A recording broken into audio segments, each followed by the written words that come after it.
Alrighty, welcome back. So in this video, we're going to talk about media and disk cache. So enable disk cache, yes. Maximum disk cache size is 23 gigs. We're going to choose the folder. We already have that. So it's users, LearnTech, library caches. Empty disk cache. For improved performances, choose a disk cache folder on a fast hard drive or SSD separate from your footage and allocate as much space as possible. This is a completely accurate statement, and I highly recommend following what they recommend to you because cache files are temp files and they can get out of hand. I'll give you a great example. I was working in Photoshop in January. So most of the month, I was going to say the entire month, but it was really 2 weeks. I took a 2-week period and was building out thumbnails in Photoshop, and I created 90 projects in 2 weeks, and I had 50 gigs of cache files on my hard drive.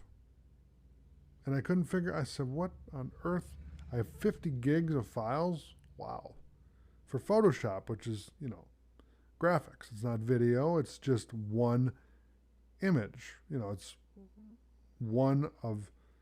one frame out of 29. If you're doing video and it's 30 frames, it's one frame out of 30, basically. And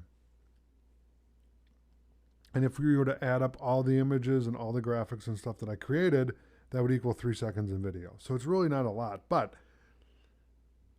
the cache size was over 50 gigs.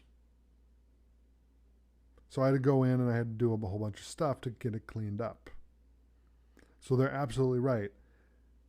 Choose your folder, and I would even recommend putting it on an external hard drive and doing it so that it's not eating up your hard drive. Because a great example is my hard drive is only 250 gigs. So if you have a small hard drive and you're doing this, it can eat up your hard drive quickly. Okay, but you can empty it. Conform media cache, database, cache, clean database and cache.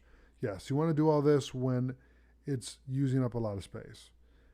XMP metadata, write XMP IDs to files on import. Writes an XMP ID of imported files is shared setting Effects, Premiere Pro, AfterEffects, Encore Edition, Adobe Media Encoder, and Premiere Elements. This improves sharing of media cache files and previews. So you can turn that on, but I can also tell you that it's going to create a larger cache file. Create layer markers from footage, XMP metadata.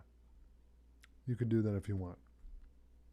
But it's going to make your temp files a lot bigger. So you want to optimize as much as you can. And so like I said, if you can get an external hard drive with a couple terabytes on it and make that your cache folder, which is the whole hard drive, then you're in business. You won't have any problems.